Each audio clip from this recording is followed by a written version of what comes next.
Hello, everyone, and welcome into Yelling from the Couch. I'm Brent Humphreys, joined by my co-host Gage Bertovich today, and this is the Week 17 Pick'ems Christmas edition. Merry Christmas, everyone. Gage, how are we doing over there? You doing all right? I'm doing good. We're feeling the Christmas spirit, coming off a big win. I'm ready to fight someone, maybe take a swing at someone. Hopefully, I don't get suspended off the podcast for 2 weeks for that. But you know what? It's a great time. Holidays are coming around. The Steelers coming off a big win. Bengals coming off a big win, too. Gordon's not here, so I can't make fun of him for losing to the Bears. But you know, we're all doing good, at least that are on the show here. Maybe there's a reason Gordon's not here. He might have had a crash out. Not really too sure. How are you doing? Maybe Gordon punched a fan or something, and he's suspended for a week. I don't know. We'll see. But no, I'm doing pretty good. You know, the Bengals, they're out of it, but they played like they look like, a contender last night. A little too late, of course, but looked really good. Give you a little bit of hope, I guess, for the future. And, hey, it looks so good that we'll probably keep Zach Taylor around for another year. And you know what? Chase Brown, game of his career, 3 touchdowns. Where's that been all season? He's had some flashes, but yeah, yesterday for sure was his best game. And also probably didn't hurt that, Quinn Ewers was the quarterback over there for Miami on a team that really just seemed like they've given up. Big win, though, from Pittsburgh against the Lions. And what was the most entertaining game of the weekend? Maybe that or the other 2 NFC North teams had a really entertaining game Saturday night. Going back to the Steelers game, probably the most Lions way to lose with that entire sequence. I mean, the game from start to finish, I guess really from the end of the first half to the finish. Yes. You got the best running back in the league, Kenneth Gainwell, catching a 45-yard pass somehow. I don't know how he caught it, but definitely up for catch of the year, touchdown of the year, whatever you want to call it. Make it 10-10 going into halftime, great. And then you come out, and the offense just looked good for the most part.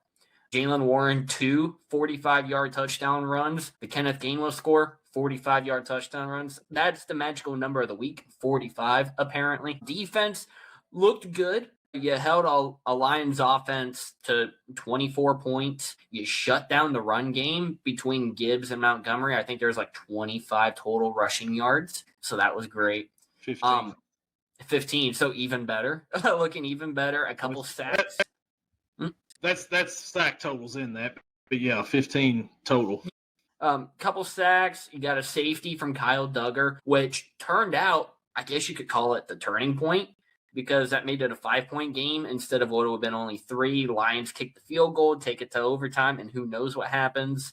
Even Boswell missing an easy 37-yarder, which you'd never see him miss. So that was very heart attack-like watching it.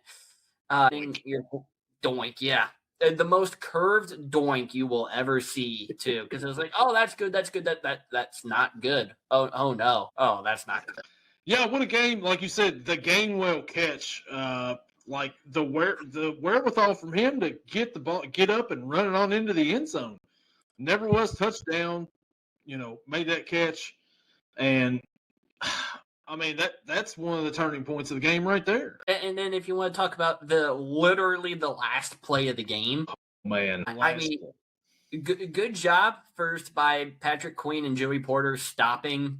I think it was Amon-Ra from getting into the end zone, stopping on like the half-yard line. But at what point does forward progress be stopped? Like he was pushed back to like the 8-yard line. So before we go to the last play, let's break down the last drive in general for the Detroit Lions. You're down 5 points, and then you come down to the field. There was a tripping call at one point in time. Which, I mean, Highsmith did reach out, trip, and he knew it immediately when he done it.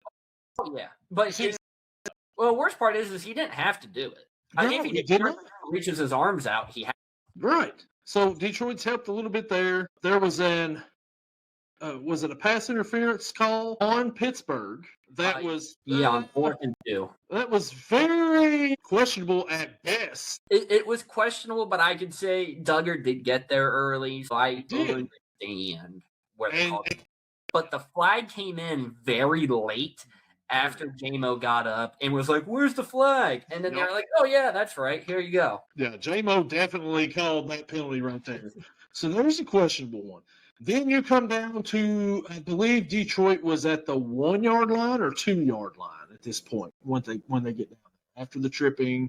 I think it's and they throw a pass to Amon-Ra St. Brown, touchdown Lions. But wait, there's a penalty. They call a pick play on Isaac Tesla. Now, okay, technically that is a pick play, okay, but I mean, I don't know, and I probably will never understand the ruling on that because, like, you got to make it look like you didn't try to run into the defender, but in order for it to be successful, you got to run into the defender, and sometimes it's called, sometimes it's not. I have no idea. And then the very next play is the play that you were talking about, Gage, before I'd cut you off a little bit there, because I wanted to go over the whole drive here, because the drive, we could do a whole podcast on that Detroit Lions last drive in and of itself. But not only that, but just to make it a little bit harder, you have, and it was actually the 1 yard line, not the 2. So touchdown nullified, 10 yards up OPI.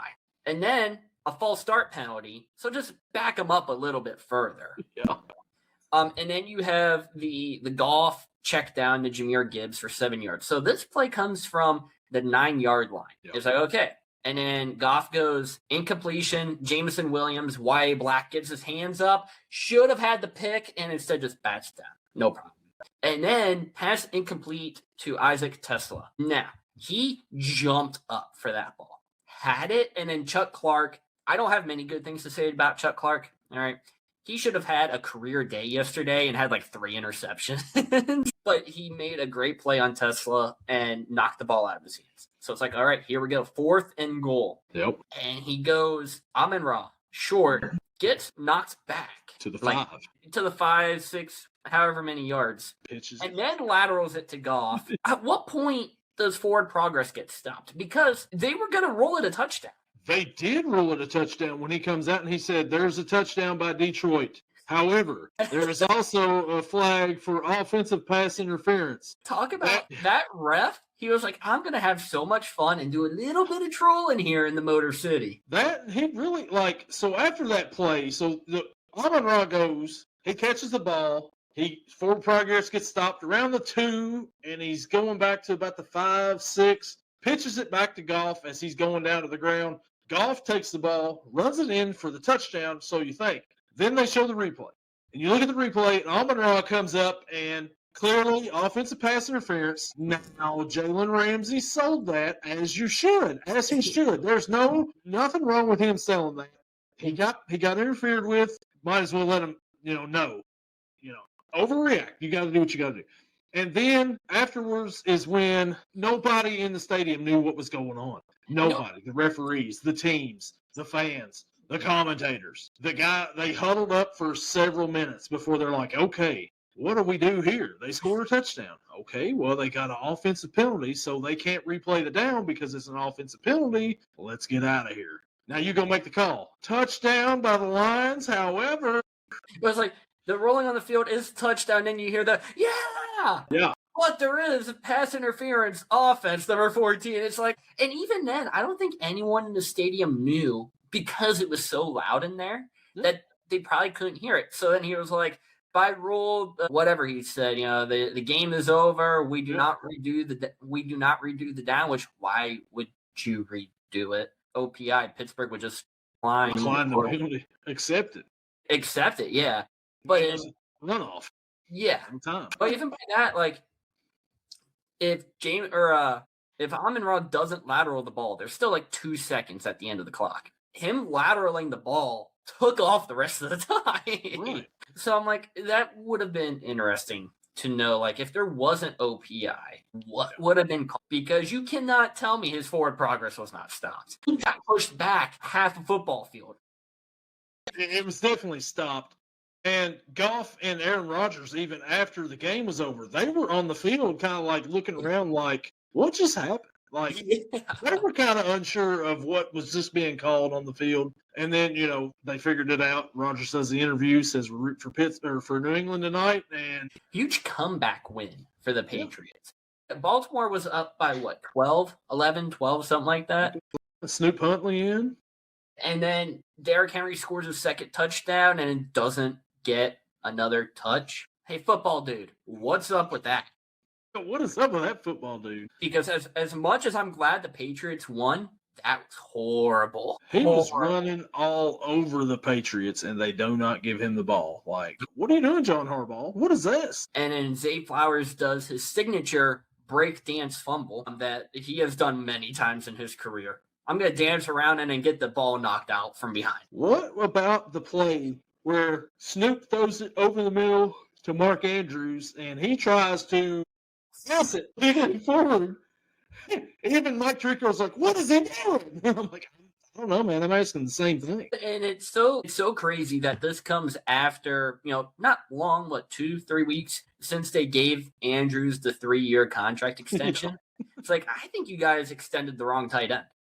Andrews has not been the same guy that you expect him to be, but that entire Ravens offense, defense, not the same team you expect it to be either. Defense played a little bit better, except when it came to the back half of the fourth quarter, held New England in check. So I was like, okay, this is not going to be good. And then I'm out, I'm doing stuff with friends, and I drive past this one bar. Now, never been to the area, have no idea where I'm at. But I look inside the bar, and I just see New England kicking some sort of kick. Don't know if it was a field goal. Don't know if it's an extra point. I was like, New England scored. Oh, well, that's fine. Whatever. And then I get back here, and I'm like, 26-24. Actually, no, sorry. I was in the Wendy's drive-thru, and I looked at my phone like, well, what do you mean New England secures a playoff spot? Like, there's no way they won. And I'm like 26-24, and then about an hour and a half after the game ended, I got the Bleacher Report update that Travion Henderson was not returning. So send that notification a little bit sooner, please, because I already knew that. You didn't have to rub the salt in the wound of the guy that's on my fantasy team. Like at 12:10 or whatever, I'm getting this notification. I'm like, thanks. Did not need the reminder, but thanks a lot. Yeah, so that was a heck of a game, heck of a comeback there for Drake. He won the MVP there in that game. I don't know. We'll see. He's in the driver's seat right now. But the Ravens, Lamar Jackson goes out. Snoop Huntley comes in. Man, this is the year of the backup quarterbacks for sure. We'll talk about some in a little bit. But another game that could have been the game of the week, the Jacksonville Jaguars go into Mile High Stadium and beat the Broncos. Wow. Like, take care of business. We all went Jaguars on this podcast last week, so we seen it coming, and they did it. They went out and they done it. Stops the streak for the Broncos, and Jacksonville's in a spot where they could be the number 1 overall seed in the AFC. And if you would have asked anybody, even us, when we were doing the preseason preview by division, we didn't think that this was going to happen. We mocked Liam Cohen, and it was something that was just like, oh, Jacksonville, they're going to be a 5-win team again. Trevor Lawrence is going to be his normal self. But it looks like it took a couple years. But the former first overall pick coming into his own. Yeah, he really is. At the beginning of the year, like when the Bengals was playing the Jaguars, you were like, okay, him and Liam Cohen do not like each other. Well, I don't know if they like each other now or not, but they're getting along pretty good as long as they win them games. And they're out there, they're doing it. Yeah, I guess you don't have to like each other. If you're winning games, you're out here putting on wow performances. You can dislike me all you want, but we're probably going to be the number 1 seed, or at least we have a very good shot at it. Yeah, they're actually real contenders now in the AFC. And you talk about you don't have to like each other. I don't even know if Brady and Belichick liked each other, and you see how that turned out for them. I don't think Belichick liked anybody. Except for his girlfriend. So the other game that we talked about that our co-host, who is conspicuous by his absence, the Chicago Bears and the Green Bay Packers. Chicago gets a huge win. Caleb Williams passed to DJ Moore for the touchdown. After being down, was it 11, 10? I think it was. Yeah, and an onside kick. Okay. Onside kick, you have your hands team out there, being the Packers. If your hands team consists of your, at the time, number 1 wide receiver, and he can't take in an onside kick. Talking about Doubs. Fat helmet boy. Like, that was just awful. But I never understood why teams don't attack the ball early. Like, the kicking team can't get it unless you touch it first or it goes 10 yards. So why are you letting it go past the first line? Just grab it. I don't understand. But it was actually fun to see an onside kick be successful. I think I've talked weeks and weeks and weeks and weeks ago about how I think onside kicks should be gone, and they should adapt the UFL, USFL, whatever you want to call it, 4th and 15 method. I think that would be more exciting. Offensive coordinators would have to start drawing up plays for a 4th and 15 play, and we could have a little bit more fun instead of a play that's probably not going to work. Yeah, I think, what are onside kicks this season? Yeah, Bengals was one of them, but yeah, 5 for something or another. I mean, it's not a very good success rate whatsoever. No, But when you see it happen, it's exciting, but it just doesn't happen very often. No, and it's some of that's just like, okay, we went over this rant in the offseason, but having to declare you're doing an onside kick, it's ridiculous. It's ridiculous. You take all the fun out of it. I mean, look how good the Indianapolis Colts were a few years ago. Pat McAfee in doing onside kicks, and they were just having fun doing it. The guy recovered his own onside kick. Yes, coming out of halftime and onside kicking, you don't have to announce it. I mean, you do now. Then you didn't. It's whatever. The surprise element. Yeah. Now you can't do it whenever. To announce it. You have to announce it. You have to be losing in the 4th quarter. Like, what if I want to do an onside kick to open the game? Dang it, let me do an onside kick to open the game. Sean Payton called one for the Saints back in the day in the Super Bowl. Yeah. They caught the Colts off guard, kind of had them on their heels. Saints win the Super Bowl. Yeah. Now you can't do it. You can be like, we're going for the onside kick right here in the 2nd quarter. Oh, wait, you can't do it in the 2nd quarter. It's got to be 4th quarter now. Ridiculous. Oh, hey, head coach over there, just send out your hands team because we're going to onside it. Yeah. And if you want something that's not ridiculous, may I suggest going to w.gg and using promo code YELLING, YELLING, and save you 10% at checkout. That's W. Which, Gage, you got some blue raz over there, right? No, I'm actually doing a different flavor this week. It's one of the sample packs that they gave when I first ordered it. It is the Beach and Peach Mango White Peach Cooler.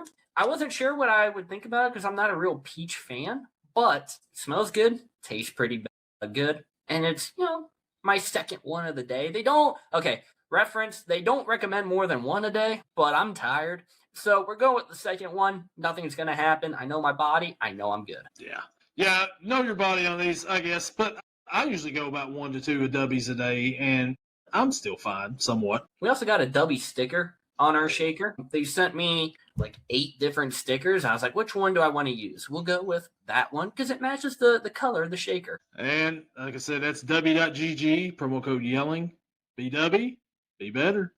So Gage, we're still in week 16 right now as of recording. We're recording a few days early this week, and next week we'll be doing the same because of the holidays coming up.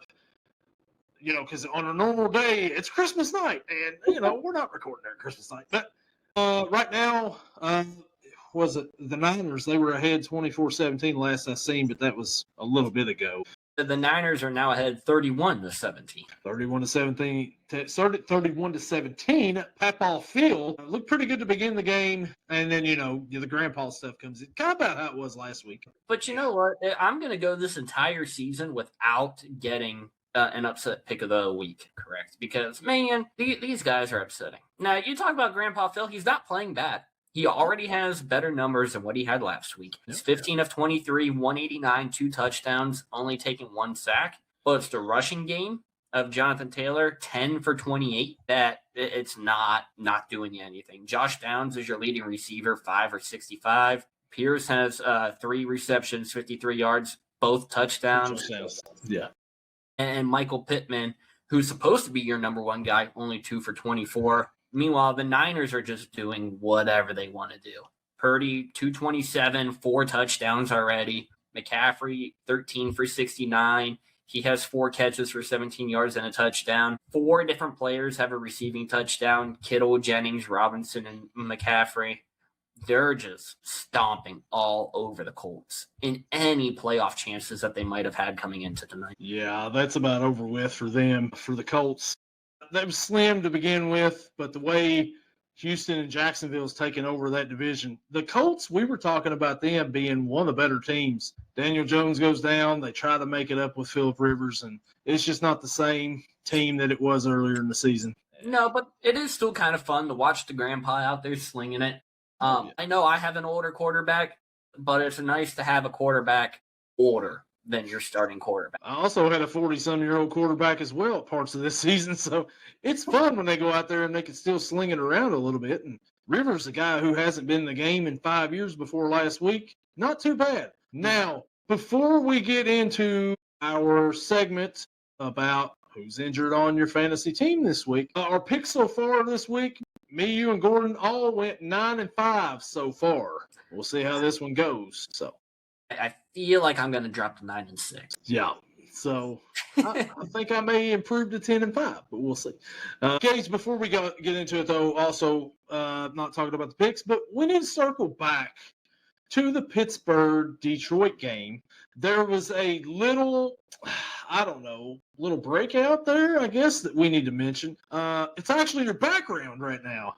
DK Metcalf punches a fan in the face. Detroit Lions fan punches him in the face. Man, like right in the middle of the game, second quarter. And I'm like, man, that's not a good look for DK right there. And I was like, he's probably not playing the rest of the game. And then what happens the next drive? He comes out. He drops like 3 passes. It's like, okay, they're in his head right now. And what did you think of the incident with the Detroit Lions fan? Number one question is, where was security at this point in time? Where was stadium security, team security, any type of security? Why? You're in the middle of a game. Why are you going over to players in the stand? I know, like Mike Tomlin, he's controlling the entire team. So he can't be like, DK, why are you all the way over there? Meanwhile, his team's out there playing. So I can't blame him for it. But what's your offensive players doing?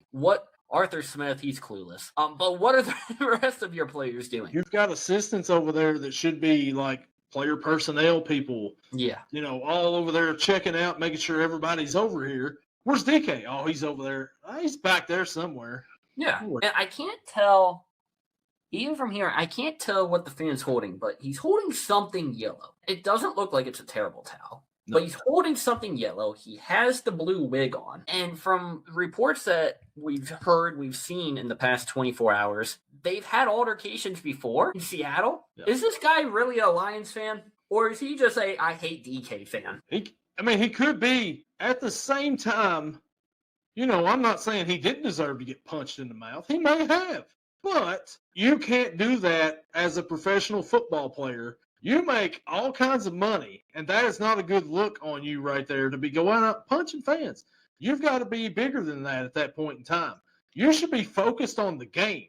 You shouldn't be worried about what a fan is saying 40, 50 feet behind you. Who cares? Worry about the game. Worry about catching a ball for your quarterback and helping your team out instead of back here throwing haymakers, uppercuts, and fans. Now, if Metcalf is telling the truth, which it already got proven earlier this season, he was telling the truth about some sort of spitting allegation, right? If he's telling the truth about what this fan said, calling him the N-word and calling his mom something you shouldn't call, you're going to F around and find out, my friend. You deserve to get punched in the face. I'm sorry. Yeah, you do, but like I said, at the same time, you shouldn't be anywhere near paying attention to what they're saying at that point in time.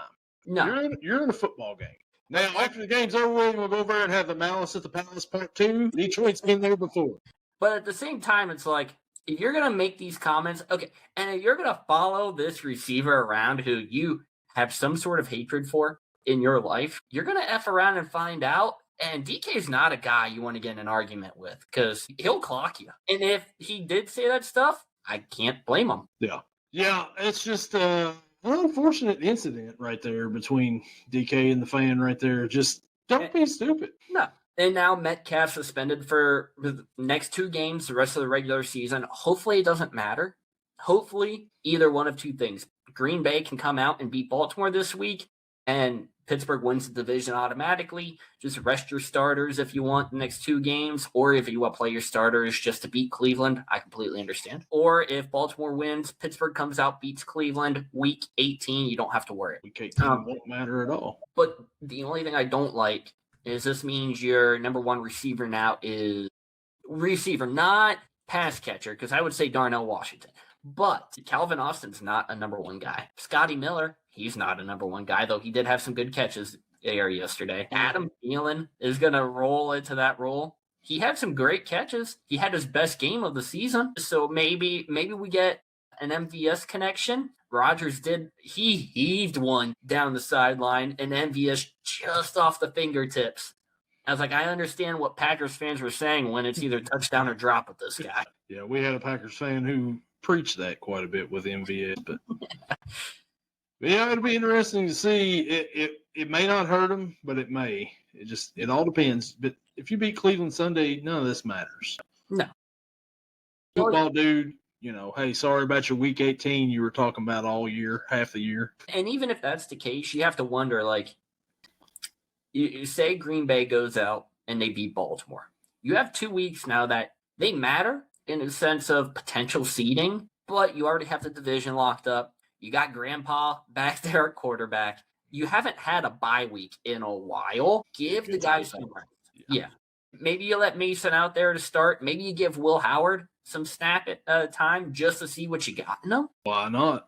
And let Aaron be the emergency quarterback. Yeah, because it'd be good to see what you've got in Howard, because your future's not Mason Rudolph. If Aaron decides to hang it up, you're not going to go Mason Rudolph. Why not see what you got with Will Howard? Let him go out there and throw in week 18 and just see what you got, like you said. But yeah, it'll be interesting to see how they do it. And speaking of the future, I do want to put this one to bed real quick. There's a lot of people saying that the Steelers should get Malik Willis this offseason. Don't. There's a reason that this guy could not be a starter with any other team. And you want your quarterback room to be Malik Willis, Mason Rudolph, and Will Howard? No, that's not a recipe for success. You might as well just sign Josh Johnson and get it over with. Look, Malik Willis did not play bad Saturday, but you don't want him as your starting quarterback in this league. He's a good backup. That's about as far as he needs to go on. I really wish our resident Packers fan was here, because I was really going to troll him and just be like, so is Malik Willis just a better quarterback than Jordan Love? You guys are investing in the wrong number one pick, man. Yeah. I guess he was second round, but still. But wrong quarterback. So, Gage, that brings us now to our weekly segment here on this show, and that is... From turf to tears, injury fears, sidelined this week in Gage's fantasy sphere. So, I've been really lucky the past few weeks with no injuries. It's been actually pretty nice. However, I'm now in round 2 of... this is the 5th place game. It's going to be 2 weeks, I believe, the league settings are. And we're rolling in with what was 4, but now 5 questionables going into next week. I guess we're just making it up all in 1 week. Make the entire season up. Start out, Lamar Jackson. As you mentioned, Snoop Huntley came in last night for Lamar. Lamar ended with 4.74 points. Better than my other quarterback that I'll talk about here in a little bit. He was considered a day-to-day with a back bruise, though he said he hopes to play Saturday on the road against Green Bay. There's a chance we have Snoop Huntley versus Malik Willis on Saturday. The game everybody wanted to see. Absolutely. Moving to running back position, also out of the game last night, Travion Henderson, a concussion. It says he won't return to Sunday's game. No kidding. Ruled out at halftime, and Ramondre Stevenson took over. Dearness Johnson also up there. No idea if he's going to be available this week. It does seem, though, especially this season, concussion injuries are not just, you're good for the next game. They feel like they've been multiple week absences. So I'm preparing to go without Travion. 6 questionables, actually. I missed this one when we were skimming over it. Wide receiver position, Amon-Ra St. Brown. Not his highest of games. He ended with 9.4 points, 4 catches for 54 yards. Knee injury. It says he was estimated as a non-participant on Monday's injury report. I don't know how you're estimated when they put out the injury reports, but all right. It says, Detroit held a walkthrough practice Monday, so St. Brown's lack of participation is only an estimation. By Thursday. Even better. Great, less time to heal up. But he played in that Cowboys game here a couple weeks ago when no one expected him to play. He'll be fine. Yep, he's got 10 minutes before kickoff. Hey, Amon-Ra's available. I put in Tesla to get 6 catches. What do you mean? And then going to the bench, 2 running backs. We're going to start out in L.A. Kamani Vidal, luckily, did not play him. 5 carries for 11 yards. He had that bad game. Now 2 bad games in a row. But injury here, it is diagnosed with a neck strain and is considered day-to-day. Neck strains hurt. That's hard to get over. So who knows if he's going to come back. If not, Amarian Hampton and Hassan Haskins will be splitting carries this week. I forget who they go against, but either way, they're going to be splitting carries most likely.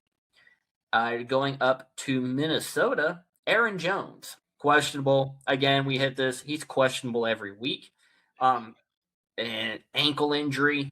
Shocker. Feels like that's the same injury every year. Listed as limited on Monday's practice estimate. So they held a walkthrough, estimated. He's probably going to play. And then my other quarterback, Jordan Love, questionable. Coach Matt LaFleur confirmed Sunday that Love suffered a concussion. Why are my two starting quarterbacks that are supposed to be going against each other this weekend both questionable and have a chance of not playing? I have no idea who to target. We are going to lose week 1 of the 5th place game. Right now, I'm down 88.38 to 87.54, and he still has Christian McCaffrey playing. Players out there on the waiver wire, there's 2, maybe 3 that we're looking at, maybe even 4. Aaron Rodgers is out there, so he's been playing good recently. He's on a string of good games, and I know as soon as I pick him up, he's going to have a 4-interception game. Brock Purdy playing pretty good right now. 27 points currently. We're also looking at maybe Tyler Shuck. Maybe he doesn't suck as much as we all thought. He's been putting up pretty good numbers here for the past 4 weeks. And then the one that I'm surprised is still out there on the waiver wire, Trevor Lawrence. He's been incredible, coming off a 31-point performance, 44 points last week against the Jets, 19 against Indy, 21 Tennessee. He's on a roll right now. So I'm thinking he's going to be the one, as long as we get that waiver claim in there, pick him up. And then I don't know, maybe we drop.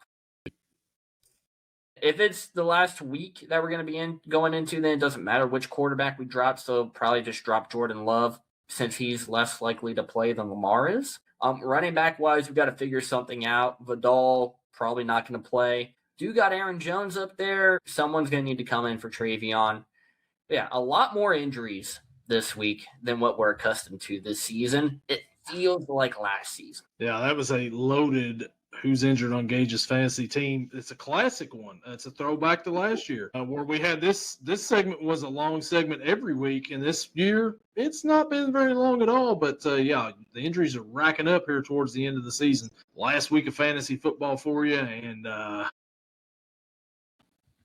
too good. Not too good. And if I lose to this guy between the 2 weeks total, he is someone that has not played in several weeks. Still has James Conner in the starting lineup. So, yeah, he was coming off a big JSN performance. We talked about that last week when we recorded. And I was coming off a huge Kenny Gainwell performance that I was hoping to kind of even each other out, be good to go. But no, we can't do that. We can't have that. We can't have good things around here fantasy-wise. Heck no. Can never have good things.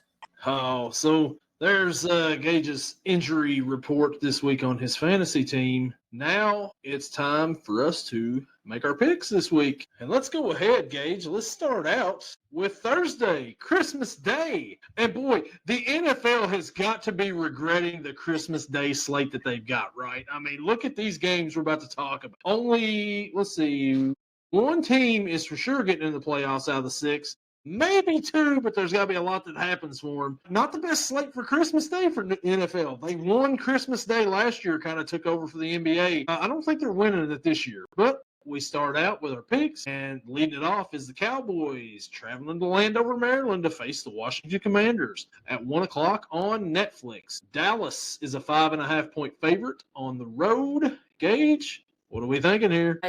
Don't even know. 5.5. If Josh Johnson's the quarterback, it should be 55.5.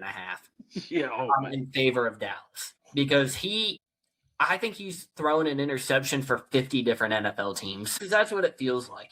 He played horrible when he came into the role. I think he's going to play this week. I don't actually know.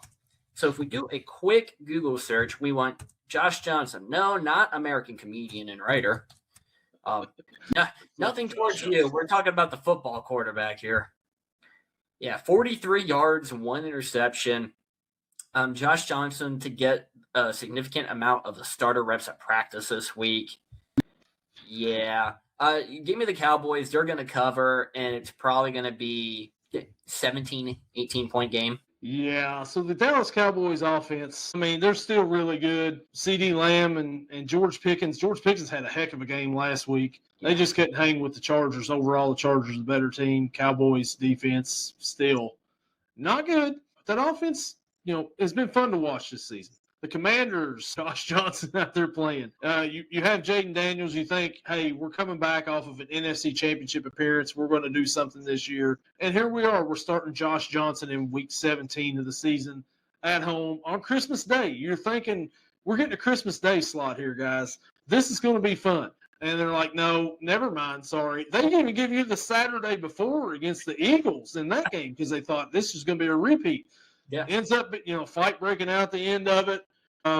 Dan Quinn's like, we'll see them guys in 2 weeks. Yeah, what are you going to do? Because you already got beat down. If you start Josh Johnson, you're going to look foolish once again. Give me the Cowboys in this one. I think the Cowboys win. I think that they cover. I think they put up all kinds of points on this Commanders team. Defense looks pretty good because it's going against Josh Johnson. And you know what? I almost have to feel bad for the Cowboys players because they played on Thanksgiving and they're playing on Christmas. Yeah. Like, dang. They got families too, NFL. Like, come on.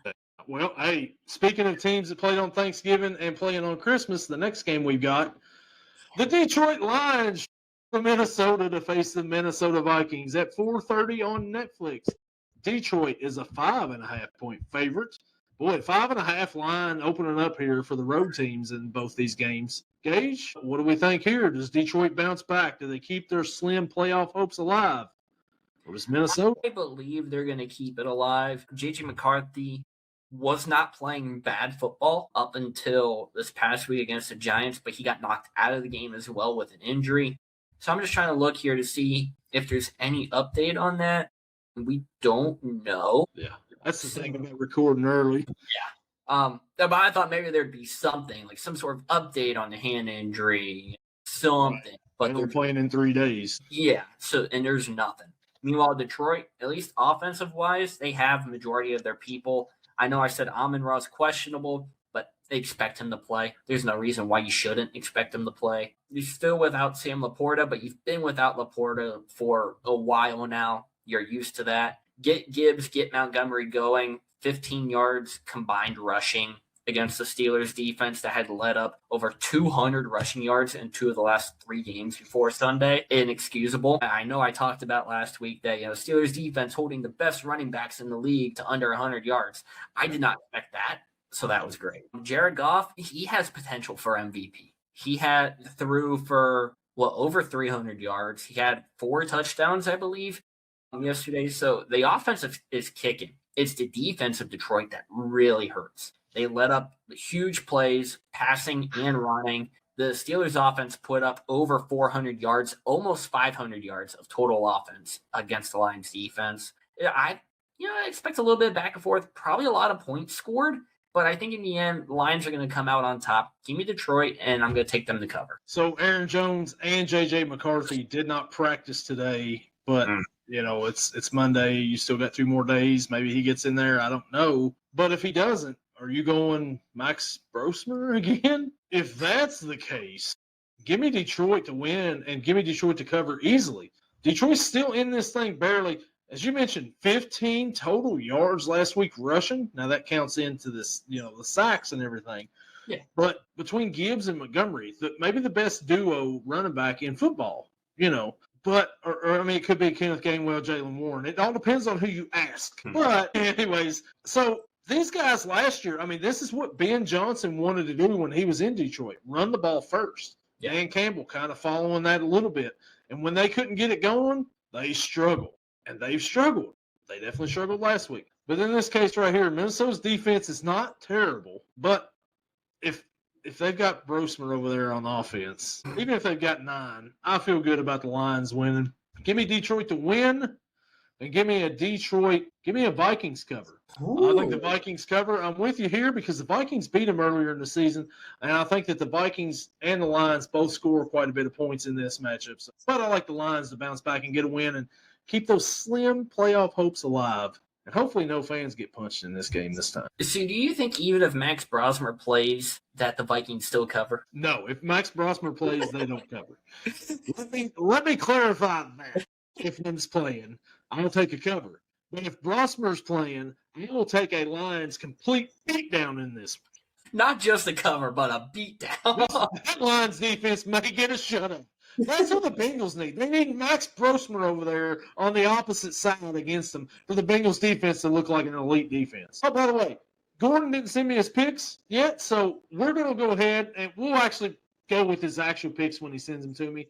But for entertainment purposes here, he's got the Commanders in the first game, and he's also got the Lions. He's going home team. So now, I feel like he's going to get you his picks mid-Sunday. Like, it's just going to be after a lot of the games are finished up, and you'd be like, oh, yeah, I absolutely had these picks. Yeah, so if he does that, we've already got them recorded here, and we'll just go with the recorded picks because you can't get them to me after Thursday. So the next matchup, we've got the main event of Christmas night. The Denver Broncos travel to Kansas City for now before they move to Kansas at 8:15 on Prime Video. Denver's a 12.5-point favorite. Gage, I'm going to be honest with you here. When Gardner Minshew, I'm not even going to do the sneeze, when he went out the other day and Kansas City brought in some dude from one of those Dakota states, I had no idea who that was. Now, you may know who this was because I looked him up. Yep. And he was drafted by the Pittsburgh Steelers. Yep. So I was like, okay, Gage may know who this is. But I had no clue who this guy was until Sunday. Gage, what do you think about it? So I just want to start off with what you said. The Chiefs moving to Kansas. That news probably blew so many people's minds because so many people probably thought Kansas City was already in Kansas. Just going to throw that out there. Yeah, Chris Oladokun, a starting quarterback now for the Kansas City Chiefs. Poor guy, drafted the same draft class as Kenny Pickett. Never saw playing time in Pittsburgh. He couldn't get in there. Between Kenny Pickett, Mason Rudolph, and whoever else they've had at the quarterback helm while he was still there. He just stayed on the practice squad. Now, when you look at the Pittsburgh GM office, why are you drafting two quarterbacks in the same class, a first rounder, and I don't even remember what Oladokun was, a sixth rounder, seventh rounder? We aren't the Browns. Don't be drafting two quarterbacks in the same draft class, especially when one's not going to get any playing time. The Bengals, the year that they drafted Burrow, I believe they drafted a quarterback in the sixth round or something crazy like that. And it's like, we just had a number one pick for that. Yeah, it's like, okay, what are we doing? If we're going to draft somebody, like a second one, let's go sign someone in free agency that Right. You can get them for a cheap deal. Don't waste a draft pick. But Oladokun then has spent time, other teams as well, Chiefs, and a couple other practice squads, I think. I could be wrong on that, but I think that's the case. He played 5 snaps in the Broncos game last year when it was Carson Wentz, and the Chiefs just didn't need to win because they were already good to go. So he really has not seen NFL playing time.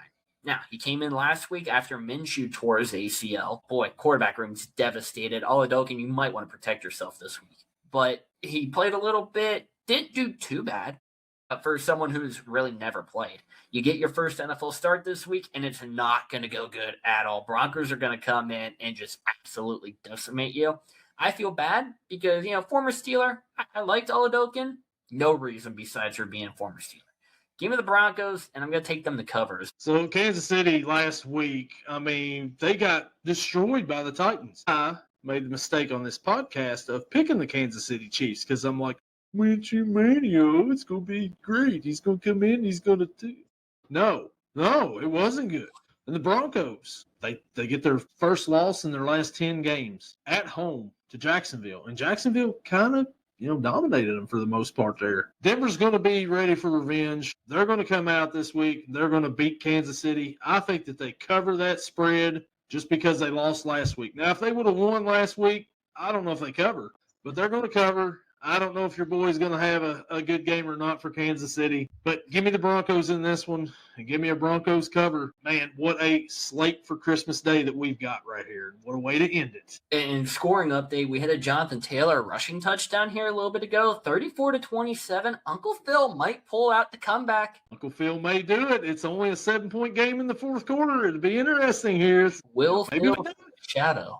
And now we head to Saturday in what should be a good game. This looks like, Saturday first round game of a playoff because the Texans always play at 4:30 on Saturday, and the Chargers usually play around that time too. So This could be a preview of the AFC. The Texans travel to Los Angeles, to face the LA Chargers at 4:30 on the NFL Network. The Chargers are a 1.5-point favorite at home. Gage, the Texans kind of messed around a little bit yesterday with the Raiders. Do you think that was more of a we're just playing down to our opponent, or is that indicative of something to come? I was super ecstatic when I saw they had a pick six. I was like, all right, this Texans defense is going to do great for me in fantasy.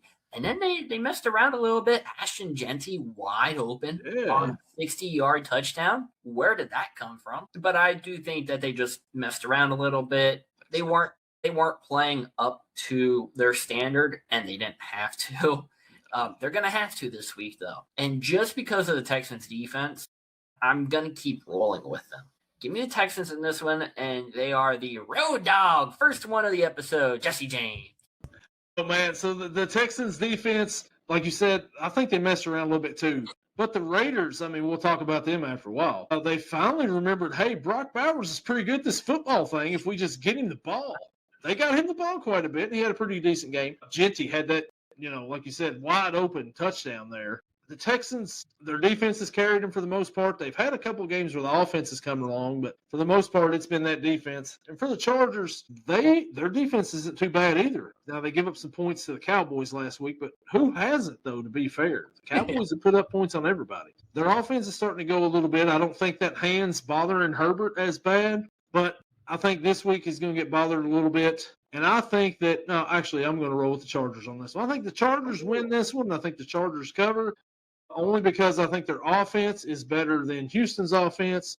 And I think that their defense is decent enough to shut down Houston's offense, and they just barely squeak one out. Now, I could be completely wrong on this, but hey, give me the Chargers at home. And Gordon picks a tie to happen this game. Wow. Gordon. I forgot. Gordon's got a tie in this one, and he actually thinks that Travis Kelce's coming out and scoring 2 touchdowns for the Chiefs, and that they get a cover on the Broncos. So, segue here real quick. Pro Bowl voting, ridiculous. Travis Kelce being second right now in votes. You might just make Taylor Swift the number 1 vote getter, too, because it is a popularity contest, and it should not be done this way. No, it shouldn't be. And by the way, when I said that the Chiefs cover, he's got the Broncos winning, but he's got the Chiefs covering in his game there. So, and he's got the tie for the Texans and the Chargers. Bold move from him, but we'll see what he's got on this one here. And it is the Saturday finale, and it's those Baltimore Ravens traveling up to Green Bay to face the Green Bay Packers at 8 o'clock on Peacock. Baltimore is a 1.5-point favorite. What do you think? Ravens, Packers, 8 p.m. Just round out this weekend, or at least, the first couple of days of the weekend. I'm going to take the Packers just because, we know the situation going on. So we're going to go with the Packers. Malik Willis, you need to play out of your mind this weekend. I don't know if you will have your full slate of receivers. You may not have Christian Watson. You may not even have Josh Jacobs, because we don't know. Emmanuel Wilson, this might be the Malik Willis, Emmanuel Wilson show. Just like everybody thought. Just like everybody thought. Low-key, I expect Lamar to be out there playing, but even when he's been out there playing this year, he has not looked the Lamar that we all know. That 41 touchdown passer from last year that we all know and love, and the reason that I drafted him as my starting quarterback in fantasy. I'm going to roll with the Packers. Go, Pack, go. Go, Pack, go. I'm going to throw on the Chiefs head for this week. Give me the Packers, and obviously they are the dogs in this game. Snoop Huntley, Malik Willis. The main event matchup we all hope for in Week 17, with playoff hopes abound for both of these teams. Baltimore, like you said, I think Lamar comes out. I think he plays. I don't know about Jordan Love, the concussion thing. Maybe it doesn't matter. I think that this Packers team lost a lot when they lost Micah Parsons defensively. I mean, they played really good defensively for the most part in that Bears game. Yeah. But just at the end, couldn't hang on. Offensively, they haven't really been fun to watch most of the season, really. Like you said, if Doubs is their best wide receiver with his big guardian cap over there, I don't know, but he's probably not playing this week. I don't know. Where's Wicks at? Where's Wicks been? I need a Wicks. He hasn't been there in a while. Watson, Tucker Kraft went out earlier in the year. You got Musgrave. There's not a lot over there offensively. And the Ravens, Derrick Henry, just get Derrick Henry the ball. I mean, that's probably the smart thing to do, and you don't let him touch the ball. I don't know what's going on with these guys. You found anything on Wicks there? Yeah, Wicks has played in 3 games this season. He had actually 2 catches for 12 yards against the Bears. He had 1 catch for 6 yards against the Broncos, and then his best game, probably of his career so far, came back on Thanksgiving at Detroit. 6 catches, 94 yards, 2 touchdowns. But outside of that, nothing. Well, maybe it's a big Wicks game. I don't know. But I think that I'm going to go with the Packers as well in this one. I think the Packers win as the home dogs, and they cover because they're the home dogs. And Gordon, actually, strangely enough, he picks the Packers in this one as well. Not going to do that to you, Gordon, here for this one. But he's got the Packers winning. But he thinks that Malik Willis could be the better of the 2 starting quarterbacks. I believe that's what he was telling me earlier. Yeah, right. I heard Gordon also thinks they trade Jordan Love in the offseason and give Malik Willis whatever money he wants. Yeah, I think that's what he said. And he said he didn't care if they traded Jordan Love away for a 7th round and a bag of chips, but he's fine with it. And hey, you know what? I know a team that could use a quarterback after this year because Aaron Rodgers, I forgot, don't say his name. Someone might be retiring, and Jordan Love might go to black and gold. He might do it.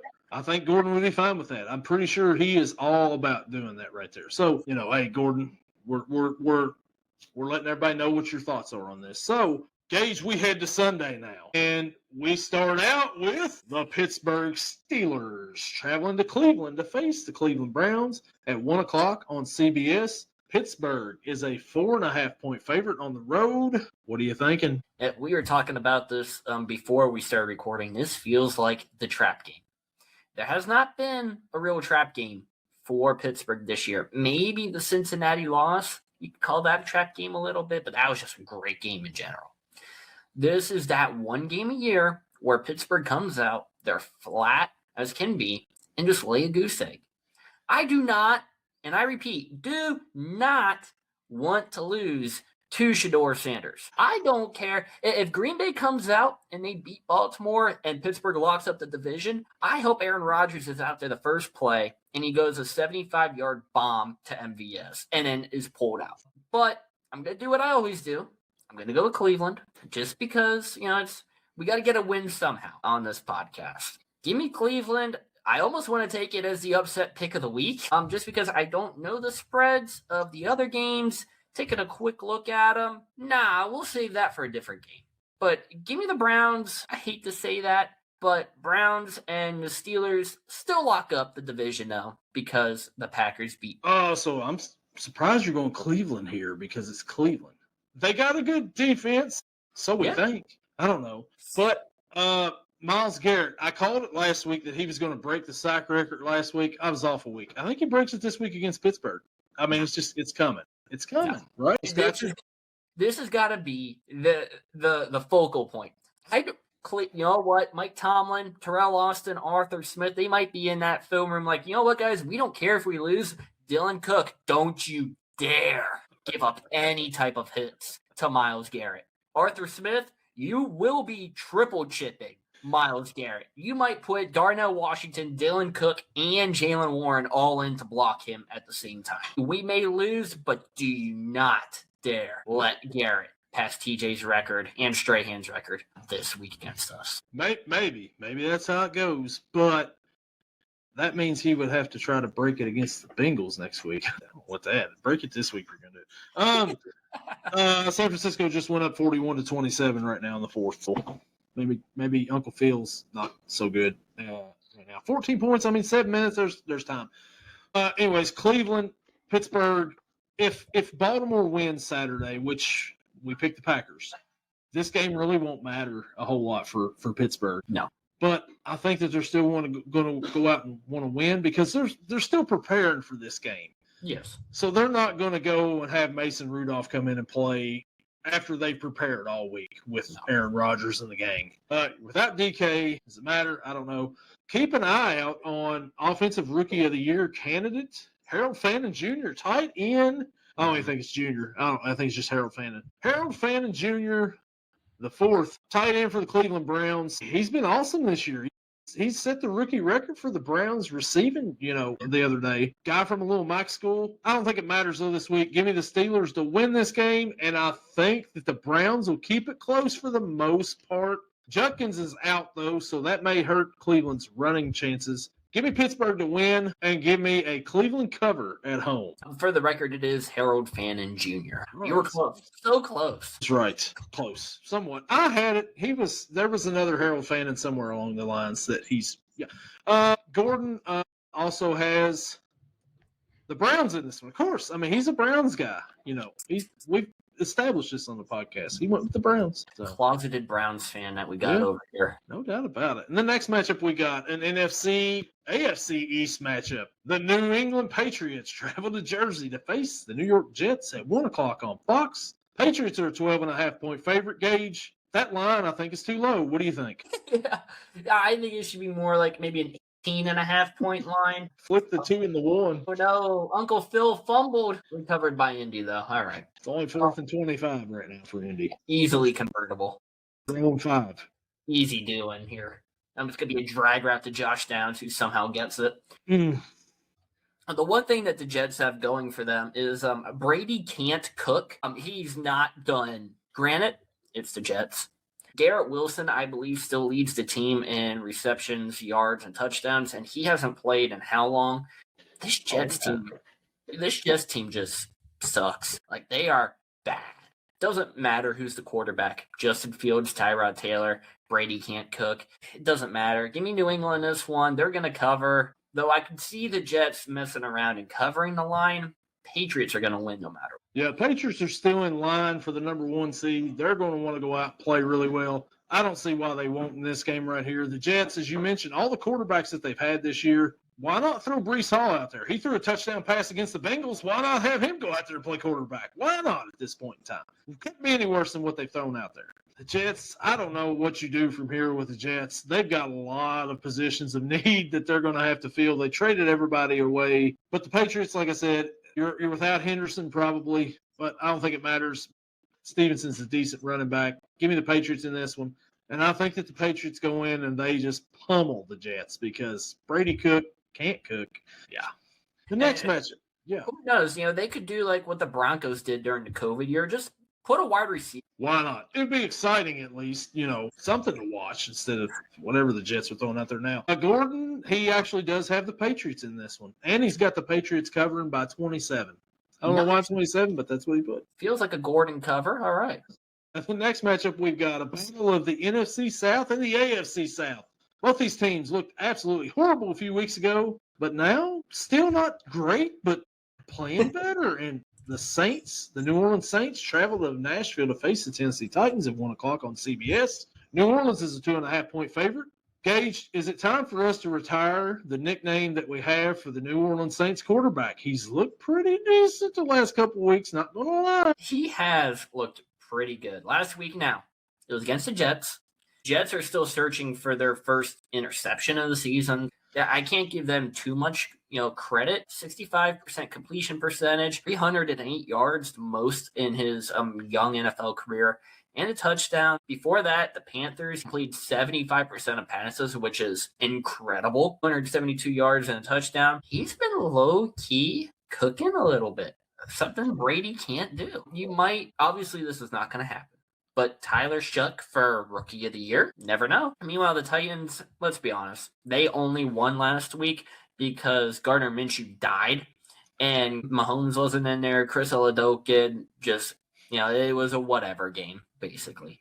We're going to go with the Saints here, and I'm going to take them to cover. Yeah, the Saints, they beat Tampa Bay the week before that.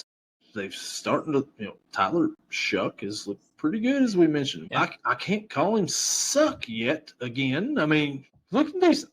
Titans played pretty good last week against a team that is done for. They really don't care about the rest of the season.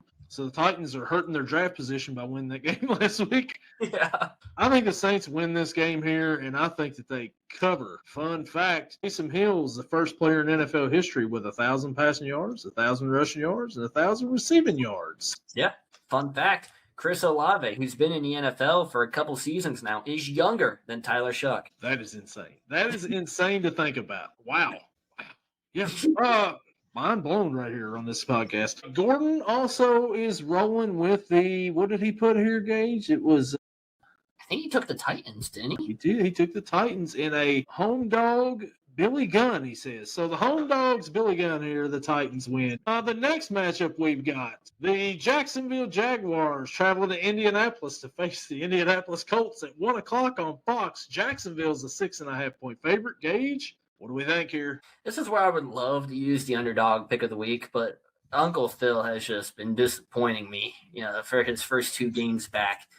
In Jacksonville, they've looked phenomenal. Like, honestly, a team that could make a run. Liam Cohen in his first season, chance at the Super Bowl. We're going to roll with the Jags here. Not much question behind it, and I'm going to take them to cover. Yeah, a few weeks ago, this game looked like, hey, this could be for the AFC South. And Jacksonville's been on a roll. Trevor Lawrence has looked really good. Jacoby Myers, since coming over, looked really good. He didn't have a whole great of a game last week, but I think there was a Brian Thomas Jr. sighting last week a few times for Jacksonville. Yeah. Colts, you're trying to piece it together, trying to keep it going. They've been competitive. They've been kind of fun with Papaw Phil out there, but they just can't pull it off. Lost last week. They're down 14 right now. Maybe about to go down a little bit more. Give me Jacksonville in this one. And I think that Indy covers, though. I think they keep it close and they keep it a little fun, but give me Jacksonville. It's just very upsetting the way that this Colts defense has been. And you went out, you traded for Sauce, the guy's hurt. Brock Purdy just threw a pick, though. Comeback time happening. Oh, here we go. But the Colts defense got back to Forrest Buckner, but it seems like that has not really made a difference tonight. And it's just hard when your corners are susceptible to just about any receiver in there. So the defense is a big issue, right? Yeah, and Gordon actually is believing in the Colts as well here. He thinks the Colts cover this game and Jacksonville wins on a doinked-in field goal. I mean, pretty specific stuff for him here, but he's got Jacksonville winning on a doinked-in field goal, but the Colts cover. Hey, stranger things have happened. Is it a single or a double doink? He actually has a single doink here, Okay. But you should hear what he's got later. The next matchup that we've got, the Arizona Cardinals travel to Cincinnati to face the Cincinnati Bengals at 1 o'clock on Fox. Cincinnati is a 7-point favorite at home. Gage, I don't know what the over-under is, but I've got a feeling you better take the over in this one. What do you think? Yeah, I agree. Both offenses, although the Arizona Cardinals, their offense has kind of simmered here recently, the past couple weeks. Kind of sucks for me because Trey McBride now has been left out a little bit. They only scored 19 against Atlanta. They led up 26 to the Falcons. No wonder why I cannot find the over-under. I was looking at week 16. We'll be there. Yeah. Man, this is another place where I'm heavy on the Cardinals, and I want to use the underdog pick of the week, but I can't. I don't feel like I can. The over-under for this game is 53.5. It feels like a lot. But the Arizona Cardinals have no defense. The Cincinnati Bengals, minimal defense. I think they got more than what Arizona has, but very minimal. Yeah. Is there any injuries to report? Do we know of anybody that's out this week for Cincinnati? Resident Bengals fan? Not that I could think of. I think everybody's fairly healthy here. T. Higgins played the whole game the other day. Jamar Chase, Burrows, feeling fine. But nothing too big. Cam Grandy, I think, got hurt. If that tickles your fancy any. Couldn't even tell you what position he plays. Oh, wow. Poor guy. You know what? He was going to be in a package this week to get a handoff for a touchdown. Sorry. Sucks to suck, I guess. Yeah. Full strength Cardinals against the full strength Bengals. I guess minus Marvin Harrison Jr. He played last week. Did he? Okay. Well, full strength for everybody. Did we get a touchdown here in the Niners game? Did we? Yes. Uncle Phil, did you throw a pick six? 48. Man, well, I guess there goes any hope of a comeback. We're going to take over. Yeah, we're going to take the favorites in this one. Give me the Bengals, but I think Arizona covers. I'm going to go with you on this one. I think that the Bengals win this game. I think that the offense, there's going to be tons of offense. If you want to put a player prop parlay in, put it in on this game right here because there's going to be all kinds of yards here. Jacoby Brissett, Joe Burrow. Who do you go with here? You got to go with the better of the two quarterbacks as long as he's healthy. Even if Joe Flacco comes in, I think that the Bengals win this game. Give me the Bengals. Give me the Bengals. Push. I think they win by 7 in what should be a firepower explosion game over here. Gordon has a defensive battle. He's got the Bengals winning 7-6 over the Cardinals. That's, man, when you think when we're all zigging, he's zagging over here. He's playing chess while we're playing checkers. So, I mean, he's got the Bengals, but he's got a low score. He just take the under. That's an interesting one. I'm interested, if we built like some sort of parlay together, what he would do. Yeah, that's a bold prediction there. But the next matchup we've got. The Tampa Bay Buccaneers, the struggling Tampa Bay Buccaneers, travel to Miami to face the Miami Dolphins at 1 o'clock on Fox. Tampa Bay's a 5.5-point favorite. Gage, what do you think here? Tampa Bay, man, they don't look like the same team. Yeah, it's been amazing. Not amazing as in a good thing, but just, I guess, astonishing is the right word to use, that the Bucs have just fallen off. They started out like gangbusters. We both thought that this team was going to be phenomenal again this year and win the division handedly. And now it's turned over to the Panthers. Of all teams, the Panthers have a chance to win the division. Who would have thought that? Nobody. That's who. We're going to have a little bit of fun here. Our underdog pick of the week is going to go to Quinn Ewers in the Miami Dolphins. It's in Miami. Although I guess it doesn't matter because they both play in Florida. So give me the Dolphins and give me that underdog pick of the week, Miami Dolphins, to come out on top. Miami looked absolutely horrible yesterday against the Bengals after the first quarter or so. But Tampa Bay didn't look much better, losing to the Carolina. They lost to New Orleans the week before. They lost to Atlanta. So they've lost 3 straight games to division rivals. Week 18, if they can win this week, is what it all comes down to for them. Tampa Bay's got to come out and win this game. And I think that they will. I think that they come out, and I think they win this game. Dolphins are already ready for the offseason. Give me Tampa Bay to win this one, and give me a Tampa Bay cover. No, give me a Tampa Bay cover. I think they win by about a touchdown. And we have, I was going to say real quick, we have a quarterback change in the game. Riley Leonard now at the helm for the Colts, replacing Phil Rivers, who he still has his helmet on. Maybe he's going to come back out. Maybe. And looks like they also have a running back change, too. Tyler Goodson is in the game for Jonathan Taylor. Completely forgot he existed. So it looks like, according to this right here, Gordon has Tampa Bay winning, too. And he's got Miami covering. He thinks that Tampa Bay wins on a walk-off safety. Wow. That's very interesting. He's really given us – I don't know if he was drinking when making these picks or what, but man, they're odd. They are odd for sure. But hey, we're just reporting what we've been told. So some added. Yeah, the next matchup we've got the Seattle Seahawks travel to Carolina to face the Carolina Panthers at 1 o'clock on CBS. Seattle is a 7.5-point favorite on the road. Gage, what are we thinking here? My question for this game is what Panthers team is going to show up?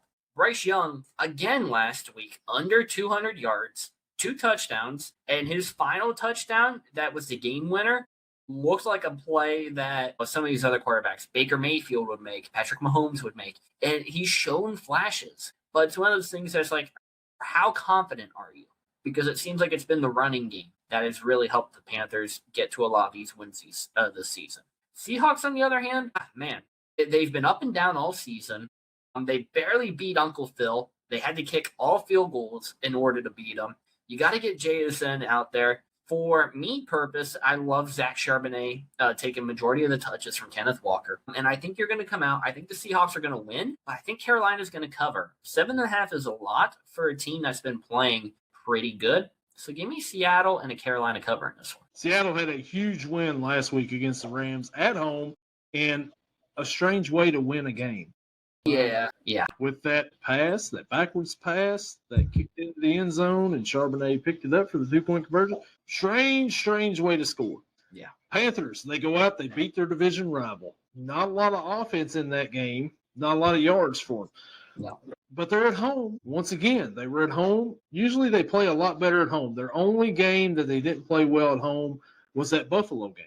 And I think that's their only loss. So with that being said, Seattle's on a roll. I know it, but they're heading to Carolina. I've got the Carolina Panthers beating the Seattle Seahawks in my upset pick of the week. Give me the Panthers to win this game straight up in Carolina. And of course they cover because they're the home dogs. I can't do that. And Gordon also has the Carolina Panthers winning this game and covering. He's got them winning by 17 points in this game. Yeah. There's a lot of belief in Bryce Young this week then, huh? There is. And, hey, that one home loss, I mean, that's no joke right there with them. So Seattle's got to travel all the way over there coming off of a big win. This is a perfect spot for a letdown for Seattle, and I think it happens. And you talked about the quirky 2-point play last week. Yeah. There's a lot of questions that go into that one. First, was it a backwards pass? I thought it was from looking at it. I still think it was. We had the live reaction on here, Gordon going, that's a forward pass. And it not being lateral. An offensive player, you cannot advance a fumble unless it's the offensive player that fumbled it. I guess that fumble would have gone to Sam Darnold. Charbonnet recovered it in the end zone. Can you advance that? Does it count? There's a lot of questions that I don't think even the refs knew really what to call here, and the easiest was just, 2 points good. Yeah, a lot of strange. The refs seems like they don't know the rules sometimes, like in the Pittsburgh game and in that game right there. So I can't really blame them, I guess. Maybe better training. I don't know. The next matchup we head to the 4 o'clock slate. 4:05. The New York Giants face the Las Vegas Raiders. On CBS, the Giants are 1.5-point favorite. Gage, this one here is for Gordon. This one could be the game of the week with an A. Gage, what do you think? Yeah, no excitement at all for this game. The Raiders came out and they looked okay last week against the Texans. They were very surprising. The Giants they need Jameis Winston back in there at quarterback to look competitive. Please. With that being said, we're going to go with the Raiders. I think first time all season that I've picked the Vegas Raiders, and they're going to do it. Give me the Raiders in this one, and obviously they are the home dog, so they're going to cover. I don't know what you say about this game right here. I mean, you can't get excited about either one of these teams. The Raiders played decent last week against a good Houston Texans team, but I think that was more of the Texans just sleepwalking through that game. Yeah. The Giants, I mean, who did the Giants even play last week? Who knows? Does it really matter? I can't remember. That is a good question, isn't it? Yeah. I mean, we talked about them in the game, but Vikings, yeah. So who paid attention to that? Not me. But I think this week that the Giants come out, I think they win. I think they cover. They win by a few. And, yeah, give me the Giants to win this game. Gordo is, yeah. Go ahead with Gordo's pick. I'm excited to hear this one. Gordo is rolling with you on this one. He's got the Vegas Raiders. Wow. And he said that they look like they're the black hole Raiders once again, and they dominate. He's got them winning with 3 pick sixes on that sideline. They pick off Jackson Dart 3 times for pick sixes, and that's how they get their points. 1 to 12 is what he's got. You know what? He's really throwing out some of these fun ones, and I love it. I do want to shout out real quick Giants kicker Ben Sauls. Perfect in his NFL debut, former Pitt kicker. He spent time with the Steelers this preseason, and I believe was perfect in preseason. He's going to be a good kicker one of these days once he hooks on to some team, but they did revert him back to the practice squad here earlier today. Well, there's something to look forward to as Pitt Panther fan there for you. So, hey. And as a Giants fan, at least you have someone you know can score points. Yeah, because obviously it's not much on that offense. No. Unless you got Jameis. Bring Jameis. Bring Jameis back. Let's get Cam Scatabo back. Yeah. I'm sure he'd go out and play right now. So we've only got 2 4 o'clock matchups, and this one's a little bit better than the last one, I can say. The Philadelphia Eagles travel to Orchard Park, New York to face the Buffalo Bills at 4:25 on Fox. Buffalo is a 2.5-point favorite. Gage, what are you thinking here? Both these teams coming off a win last week. One of them is a little bit more impressive than the other one. Yeah, and the Bills, you know what? They looked pretty good now the past few weeks. Eagles, if you've been following all season, they've been up. They've been down. They've been up. They've been down. It's been a roller coaster of a season. Saquon's not the same running back you expect. Hurts. His accuracy hurts. That's about it. And A.J. Brown, you know what? When he has great games, the team loses. So I don't know why the correlation between that, but it's in Buffalo. They're a 2.5-point favorite. We're just going to roll with home favorites here. Give me Buffalo, and I'm going to take them to cover.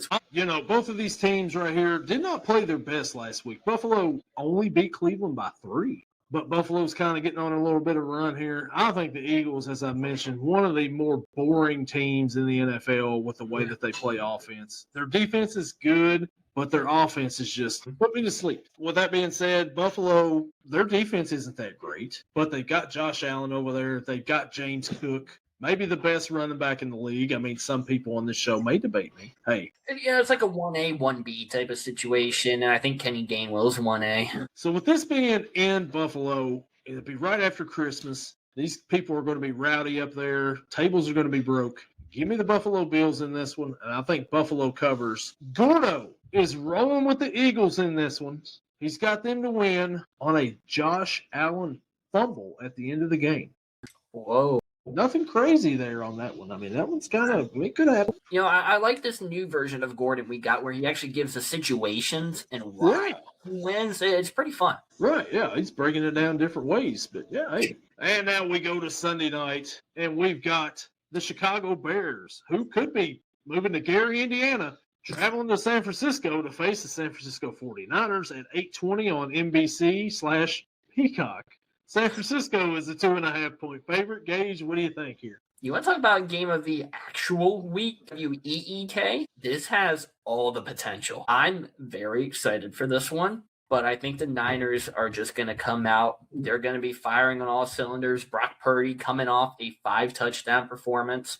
Christian McCaffrey coming off one of his best showings of the season. Kittle, one of his best games of the season. Meanwhile, the Bears, it took a Hail Mary, basically. An onside kick, a field goal, a touchdown in overtime, a touchdown towards the end of the regulation. Insane. That's just all it was. Took that to beat Malik Willis. So we're going to roll with the Niners in this one. I think they cover the 2.5. I'm looking at possibly a touchdown score in game. The Bears, like you said, kind of a miracle comeback for them last week, but they did it. They come back and they got the Green Bay monkey off their back. I mean, they've won like one of their last 15 before Saturday. Caleb Williams, they didn't play well the first 3 quarters and 12 minutes, I guess it was. And then they decided to come on a little bit. DJ Moore, the big catch at the end there. Yeah. The Niners, they just dominated the Colts. That score's final, 48-27. Niners are playing good down the stretch here. They're getting everybody healthy. We talked about them. They got pretty good talent when they're healthy. Defensively, they're still down a few guys. Yeah. But I haven't done it yet. I'm going to do it right here. Give me the Chicago Bears to go on the road and continue their momentum.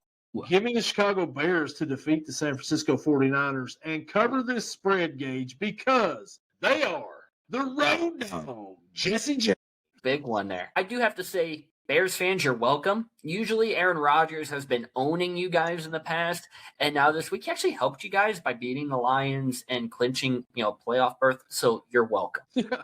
And Gordon's pick. Did you have Gordon's pick for this one, Gage? I do. Let me bring it up here. All right. He actually has the Bears winning as well. He's right there with you on it. But he says it's because Caleb Williams threw up an 80-yard Hail Mary, and it was caught by the third-string tight end. So impressive stuff out there. Yeah. No Cole Kmet, no Colson Loveland, but whoever that third-string guy is, hey, that's a heck of a bold prediction once again. Bold predictions all the way around. So he's really out here firing, and he's just having fun at this point. He is. He's gunslinging out here, just like Brett Favre. So the last matchup we've got, maybe not a good reference right now.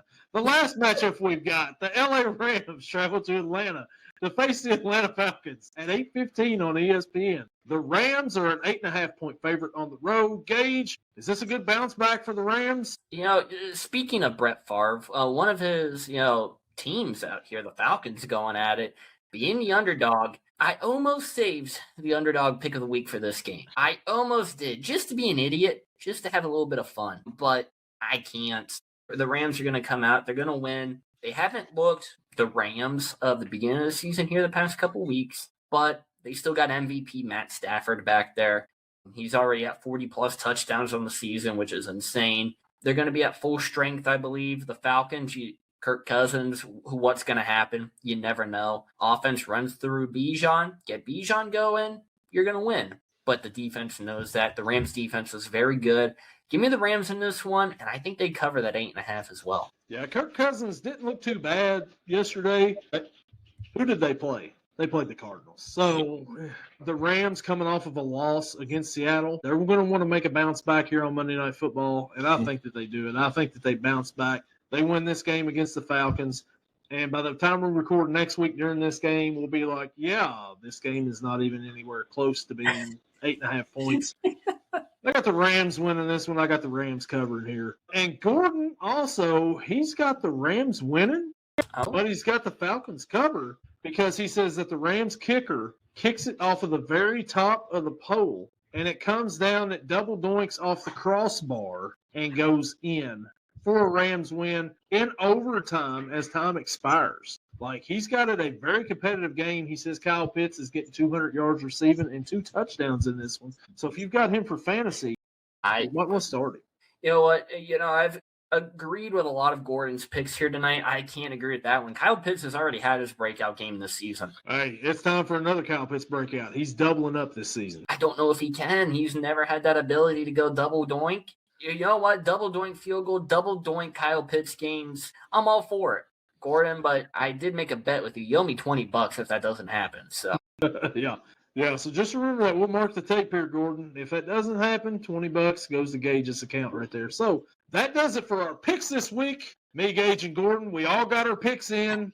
They're locked in at this point in time. And, there we are. There's no need to talk about anything else. There's no other news from the baseball world or anything. Nobody's gotten traded. Nothing like that, Gage, right? Like, are you sure? We're not going to go that low on this podcast here, right? I feel like there was a trade that happened here a few days ago. It was a 3-team trade, actually, but I don't remember. Was Cincinnati a part of it? Absolutely not. They've not made any moves besides Emilio Pagan and some other dude. I have no idea who it was, but yeah.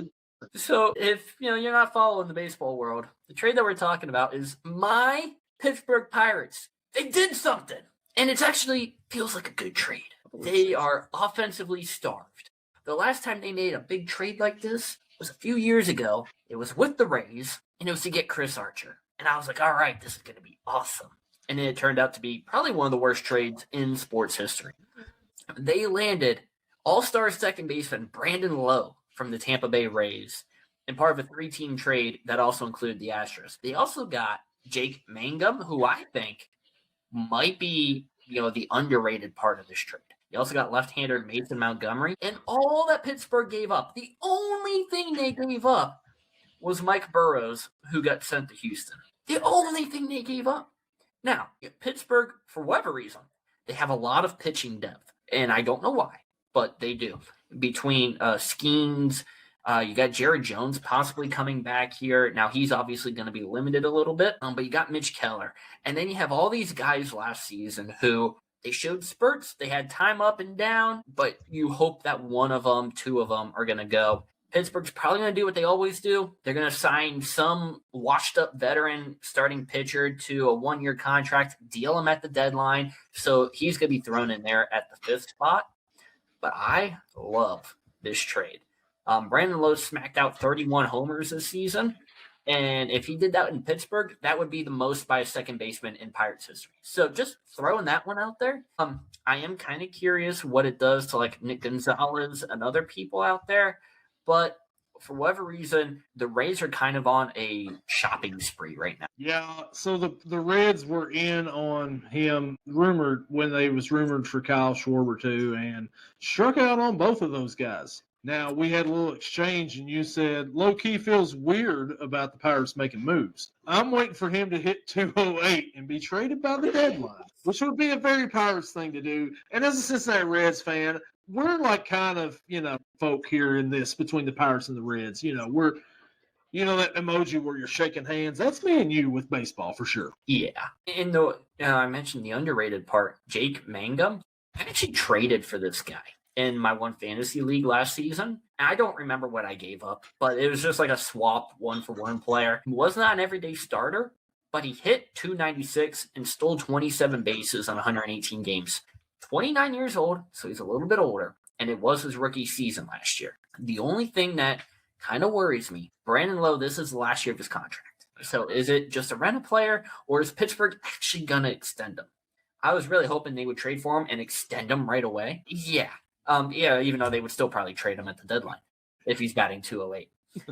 Mangum, pre-arbitration eligible after this season, and the same thing with Mason Montgomery. I think this could be a trade that, especially if Mike Burrows doesn't work out in Houston, Pittsburgh's looking back like, yeah, we finally won a trade. What it is, Pittsburgh's going to be 27-62 at the All-Star break, and he's going to be batting .308, and that's when they trade him away for somebody else. That's the Reds' luck too. So it'll be for like 4 prospects that get any playing time until 2029. Yeah, and even then, who knows if they pan out? Some of them will probably retire before then. So, but I think a bigger trade that happened still with the Rays, they sent pitcher Shane Baz, former Pirate, to the Baltimore Orioles. They got 4 top 30 of Baltimore's prospects and a conditional A draft pick. Now, I love me a little bit of Shane Baz. He was one of my favorites, when he was in the Pirates organization.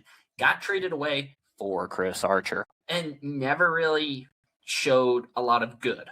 He's been injured, he's been up, he's been down. So for you to get that haul for him, you know what, Rays? Good job. Yeah. Because, wow. Yeah, so there's a little bit of baseball talk here at the end. And as far as the Reds and trades they've made so far, and that'll do it for it this week on the podcast. We will catch you all next week. Merry Christmas to everybody out there.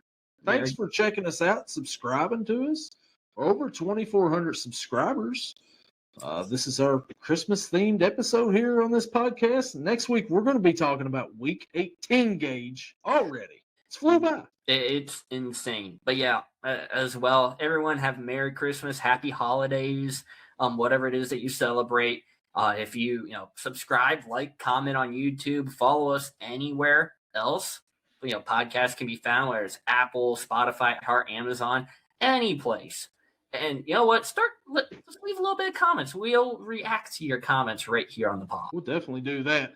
And I think Hanukkah's still going on right now, so happy Hanukkah out there to everybody as well. But we'll catch you all next week for our last episode of the year. Not the football year, but of the calendar year. And we'll see you all next time. Later.